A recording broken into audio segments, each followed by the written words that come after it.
he pulled a social media viral stunt at a NASCAR event by, posing as the um the great American man. What did he call this? He, he called himself proud to the guy who is just proud to be American. So, Yeah. Druski showed up, in whiteface, I guess you can call this, at a NASCAR event and looking to be provocative. And I think he achieved his goal. Has a Yes. lot of people talking about it on the internet. This says Druski's NASCAR stunt might be the boldest satire of the year. Am I canceled? Comedian Druski knows how to put on a show on social media, but his latest prank may be his boldest yet. The 30-year-old, real name Drew Desbordes, recently attended a NASCAR event in full disguise as a white Southern patriot. We're talking complete transformation, fake tan lines and mullet, arm tattoos, a bushy beard, denim overalls, and an American flag cowboy hat. In a skit shared with his 10 million Instagram followers, Druski appears to blend in seamlessly, belting out "Born in the USA" from his car, clinking beers with fellow racegoers, and even sharing a cigarette with a woman perched on his lap. In a more controversial moment, he's seen spitting at the feet of a black man. That guy who was just proud to be American, Druski quipped as his caption, followed by a string of laughing and crying emojis. The footage inevitably went viral, with one hailing it as the highest level of performance art this generation will ever witness. Oh, please. Yeah, that's a bit much. Many flocked to the clip, confessing they had no idea it was Druski behind the disguise. Give his makeup team a raise. Holy shark, one wrote. Another reiterated, whoever did the makeup, God bless you. A third added, the way the makeup artist ate on this look is critical fire. They got the sunburn and everything. Though not everyone saw the funny side, some accused Druski of white facing, sparking backlash online. He later addressed the controversy with a tongue-in-cheek Instagram post writing, "Am I canceled?" Unbothered by the backlash, Druski is seen in the clip lighting a cigarette and strolling through a studio to the sound of James Brown's "It's a Man's World." So here is a clip of Mr. Druski at the NASCAR in whiteface. Oh, never mind. I gotta let me Reload. get rid of this one and then share the clip because it opened up an external tab. Yeah, man. I didn't know he spit at a black guy. That's it's kind of crazy. Yeah, so here's Druski in his whiteface at the NASCAR thing.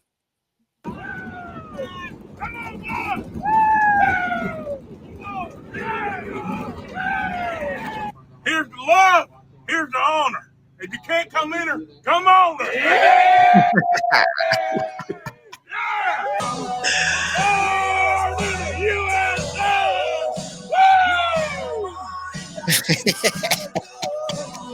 Born in the USA! Hey, Suanna. She's not listening. Hey, come on. You need to listen to your nana. Go ahead. Girl, you crazy now.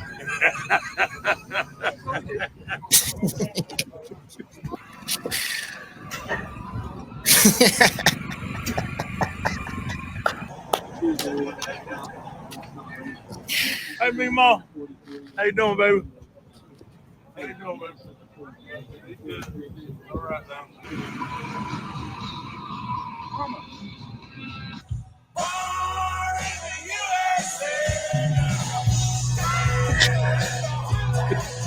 I don't think those people have any reason to believe that's a black guy. You lost, Mom? Which makes it funny. Going to the race.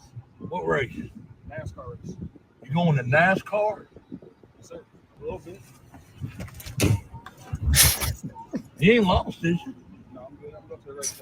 Sure about that? Yes, sir. Find something safe to do, boy. If liquor don't kill us, pussy mud. All right, you get the idea.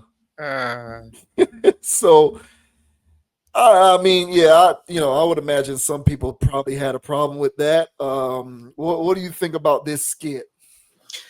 I think this is good marketing for NASCAR. That's what I think this is. Much like Shaq last week. All right, these corporations, they know how to use their financial dollars in order to get into different markets of people. Druski is his crossover appeal is out of this world when it comes to his social media presence and his ability to do his little skits and to also be in commercials and other things and get people to buy into his goofy little behavior. And so I think the reason why he's not getting canceled for this, is I think that this was backed by NASCAR themselves.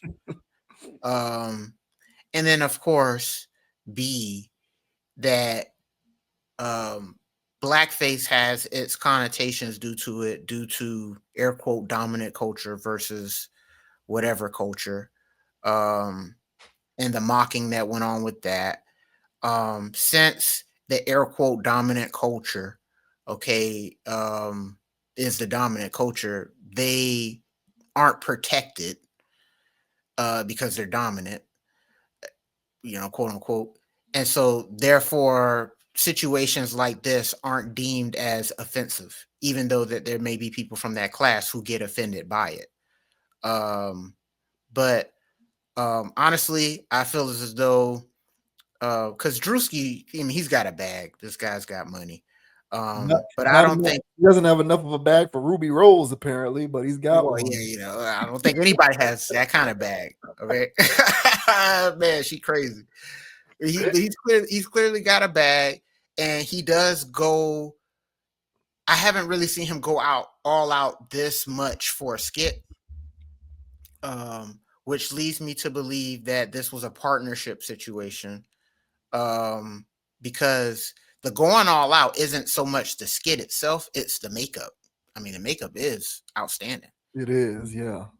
So they got it all down.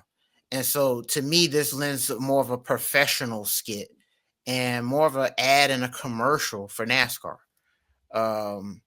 And last thing I'll say before you go is that much like I think modern marketing has opened up avenues for more, I call it guerrilla forms of marketing, where it's not the traditional form of, let's have a rollout, let's have a commercial, let's pay for this spot over here.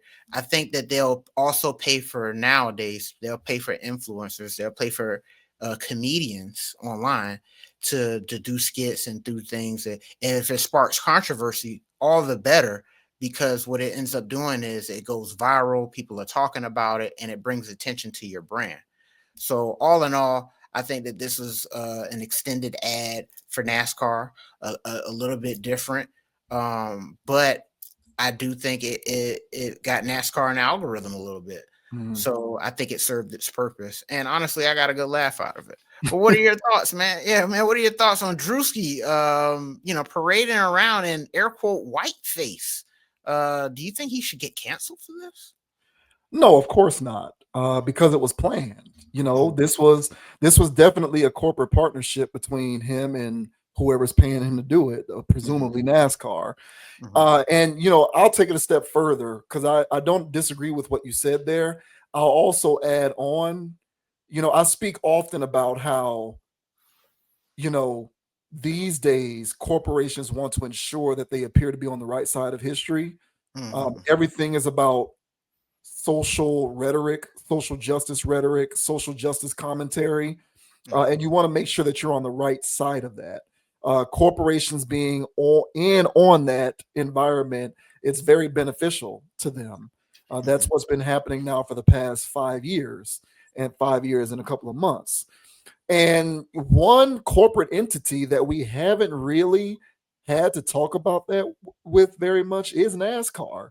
The one instance that I can remember is when they had that driver, I think Kyle Larson is his name. He took some flack. He's a NASCAR driver. He went viral because he was playing video games, I think, and he used the N-word, and he's a white guy. Oh yeah, that guy. And so it went crazy and he had to apologize and do all of this kind of stuff and whatnot. But outside of that incident and just the general tenor of NASCAR, period, there haven't really been these seminal moments in which we get to have social justice commentary within the context of NASCAR. And I think NASCAR probably recognizes that they need to be a part of conversations like that so that they can create a situation in which they can show how they're on the right side of history. Now, of course, this is all speculation on my part. I don't know this to be a part of the decision-making process, but what I do know is in the event that that skit with Druski got people upset and offended, now there's a sort of bottleneck type atmosphere being created with NASCAR at the center of it, in which we're having conversations about appropriation and race and whiteface and blackface.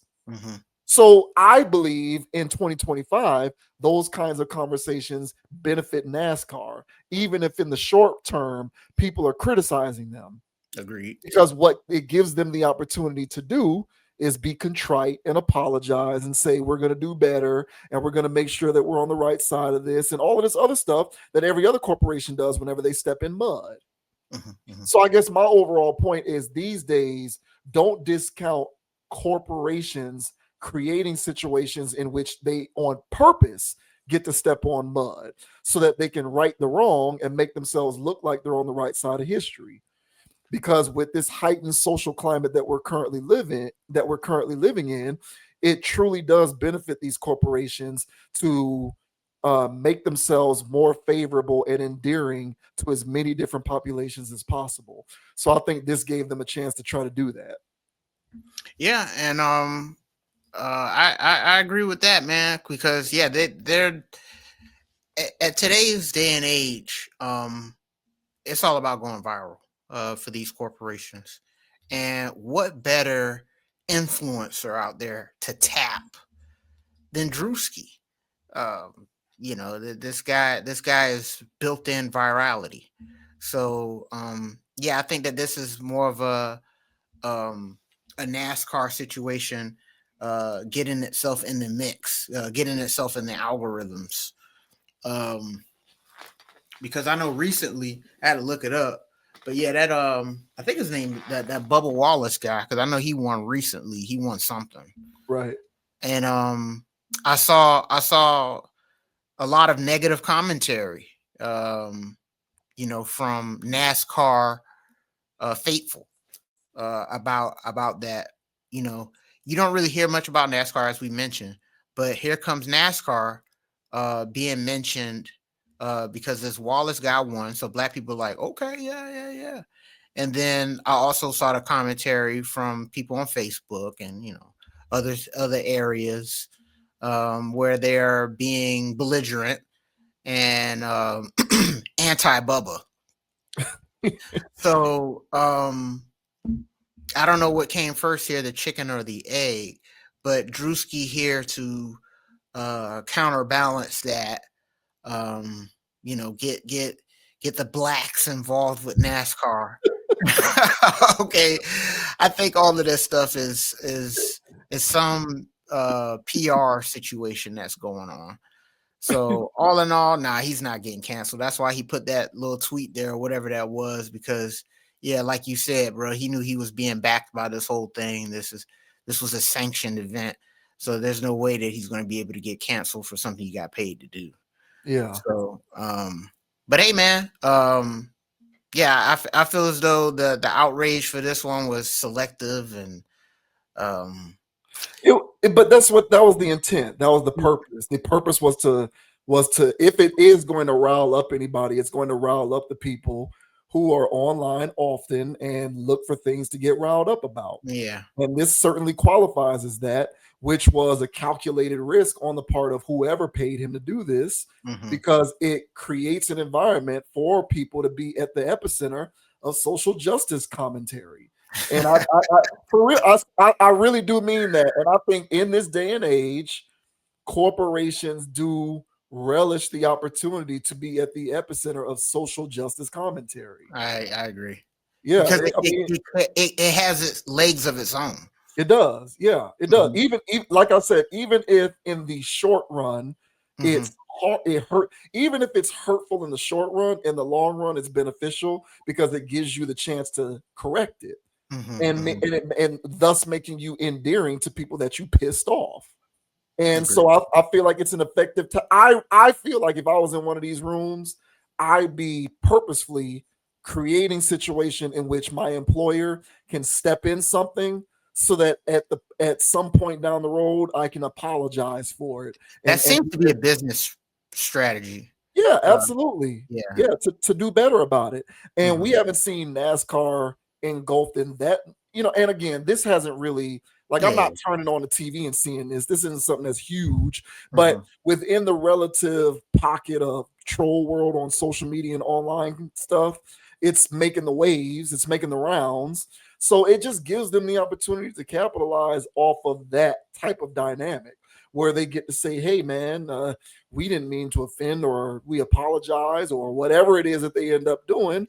And then they get to fix it and announce what they're going to be doing and all of this other kind of stuff. Initiatives. And next thing you know, NASCAR has a couple of more endearing fans in his back pocket. Like, that's one of those weird byproducts of this SJW world that we live in. So I don't know. Again, I'm not saying that that's exactly what happened for sure. Right. Do I believe it's on the board? Absolutely. Yeah, and I agree. And I guess to wrap this up, I think we both don't see this as happenstance that Druski just took it upon himself to go out there and paint himself white and go troll a whole bunch of white people. I think what we're both saying here is that we think that this has a more of a corporate stance to it, and they paid him to do such a thing, and he went out there and executed and got the job done because it indeed went viral and it indeed grew legs of its own. Now, what comes of that on the back end, who knows? But it looks like they got their return on their investment by sending him out there to do that. Yeah. So hey, man, more power to you, Druski, man. Keep cashing them checks, bro, and don't waste them on no ruby roses, bro. What you think he working so hard for? He need to be able to afford Ruby Rose.